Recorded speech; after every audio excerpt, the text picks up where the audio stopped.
Terima kasih pemirsa, Anda masih bersama Breaking News, di mana beberapa saat yang lalu kami ataupun Anda sudah menyaksikan sertijab penyerahan tugas Kementerian Pertahanan dari Menteri Pertahanan sebelumnya, yaitu Prabowo Subianto yang kini menjabat sebagai Presiden Republik Indonesia, kepada Syafri Syamsuddin yang menjabat sebagai Menteri Pertahanan periode 2024-2029, pemirsa. Beberapa saat yang lalu acara sertijab sudah dimulai, yaitu pada pukul 14.00, di mana Presiden Prabowo Subianto memasuki lapangan upacara dan disambut oleh Menteri Pertahanan. Setelah itu pada saat upacara diselenggarakan, pemirsa, ini adalah sebelum upacara dimulai, di mana mobil yang ditumpangi oleh Prabowo Subianto tiba di depan kantor Pertahanan.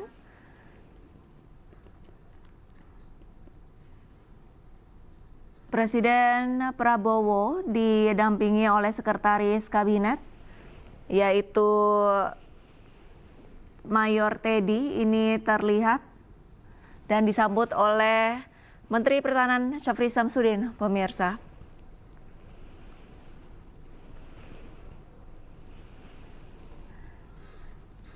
Sebagai identitas negara, mobil maung kerap dijadikan kendaraan yang sering ditumpangi oleh Presiden Prabowo Subianto, pemirsa. Pada saat tiba di kantor Kementerian Pertahanan, Prabowo Subianto menyapa sejumlah tamu undangan yang sudah hadir.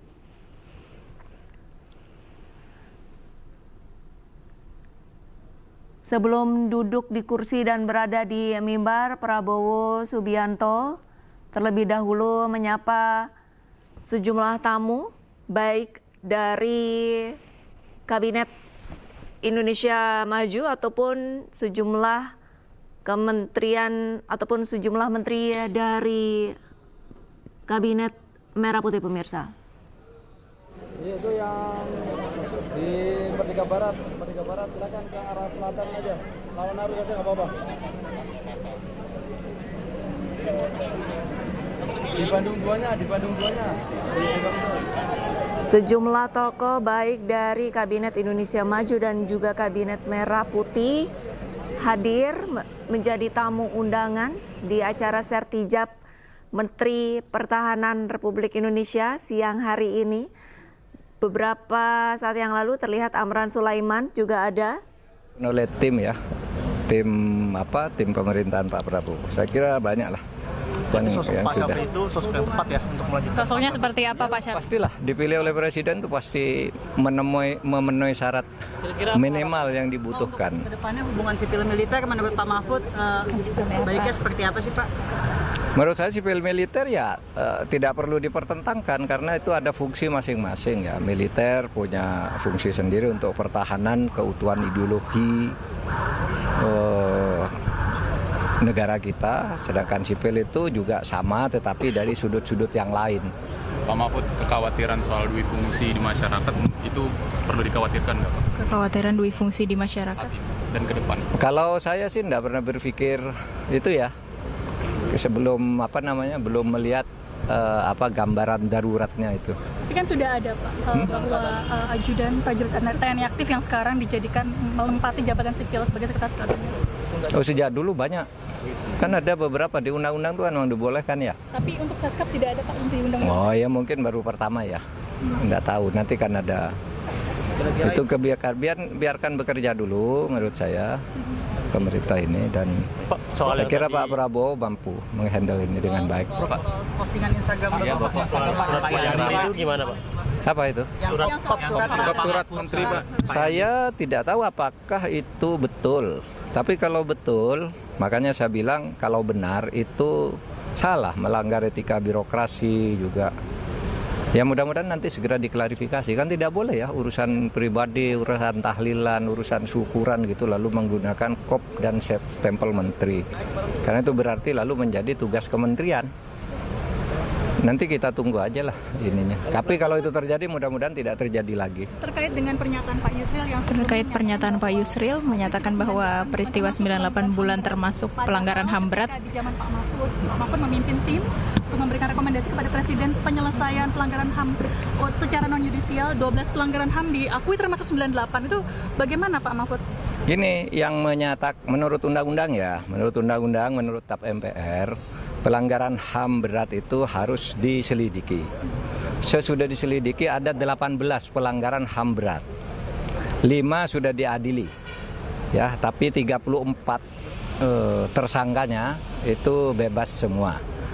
Jadi yang boleh menyatakan pelanggaran HAM berat itu terjadi atau tidak terjadi tentu bukan Menkumham.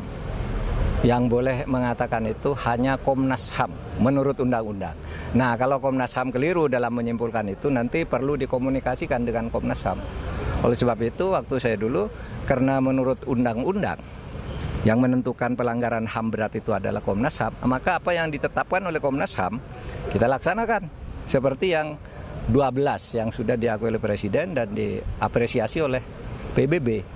Karena itu ditetapkan oleh lembaga yang menurut undang-undang berwenang menetapkan.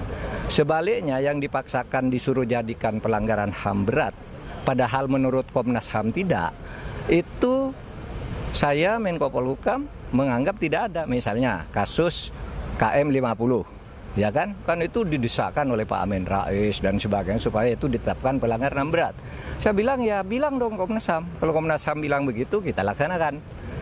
Kasus Kanjuruhan yang menewaskan 156 orang. Itu kan diminta agar dijadikan kasus pelanggaran HAM berat. Saya bilang, Komnas HAM tidak bilang begitu. Itu kejahatan. Beda antara pelanggaran HAM berat dan kejahatan. Kejahatan berat korbannya bisa 200 orang, pelanggaran HAM berat itu bisa 2 orang bisa. Karena yang ditentukan tuh subjek pelakunya dan korbannya serta bukti-buktinya. So far mungkin Pak Yusril agak masuk akal ketika berpikir selama ini pelanggaran HAM berat itu tidak pernah bisa dibuktikan. Nah itu aja masalahnya. Oleh sebab itu kalau waktu saya tidak menutup kasus itu, tetapi ya sudah ditetapkan oleh Komnas HAM, diakui saja. Tapi kita tidak pernah minta maaf kepada siapapun. Wah itu kan kesalahan pemerintah yang lalu-lalu yang sudah ditindak. Gitu ya, cukup ya. Terima kasih Pak. Ini nyolok Pak Bahlil. Wah, kaget gue kira bener.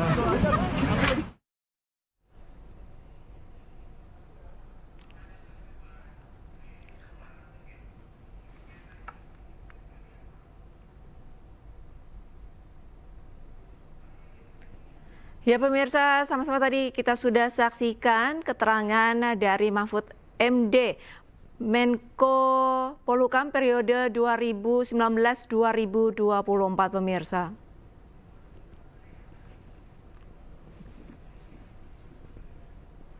Ya pemirsa, Deddy Corbuzier juga turut mendatangi gedung Kemenhan jelang sertijab Menteri Pertahanan. Dan berikut adalah kutipan keterangan dari Deddy Corbuzier. Mungkin sebelumnya sudah pernah mengenal secara pribadi sama Menhan yang baru, Pak Syafri? Ya. Pak Syafri adalah pilihan paling tepat sudah. Oke, tapi sudah pernah berkomunikasi berarti? Iya kan selama ini Pak Syafri ada di Kemhan juga, jadi... Pernah ngobrol mungkin bertiga sama Pak Prabowo juga? Pernah, sering ketika ada di Kementerian Pertahanan. Dan kalau ditanya tentang pribadinya Pak Syafri, ya beliau udah dari dulu dan memang pengganti Pak Prabowo di Kementerian Pertahanan paling tepat, ya memang Pak Syafri. Nggak ada yang lain. Untuk Pak Syafri, selamat bertugas. Saya akan selalu setia di Kementerian Pertahanan. Baik, terima kasih.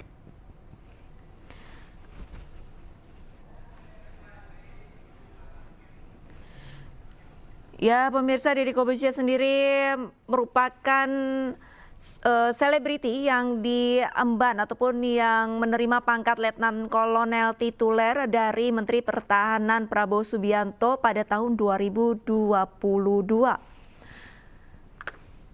Pada saat acara sertijab Menteri Pertahanan antara Prabowo Subianto dengan Syafri Samsudin, pemirsa, hal yang menarik adalah pada saat penyerahan cenderamata, di mana dari Syafri Samsudin memberikan cenderamata berupa semacam senapan.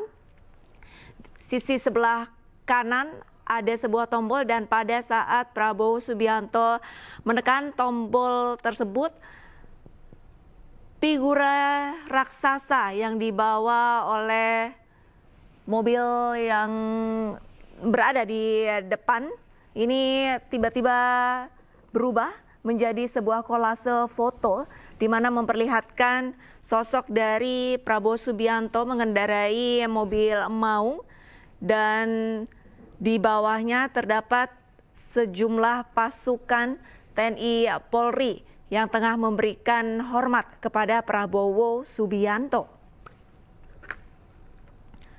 Dengan acara sertijab Menteri Pertahanan dari Prabowo Subianto menuju Syafri Samsudin menjadi sebagai penanda pemirsa bahwa tongkat estafet kepemimpinan dari Menteri Pertahanan sudah beralih ke Syafri Samsudin.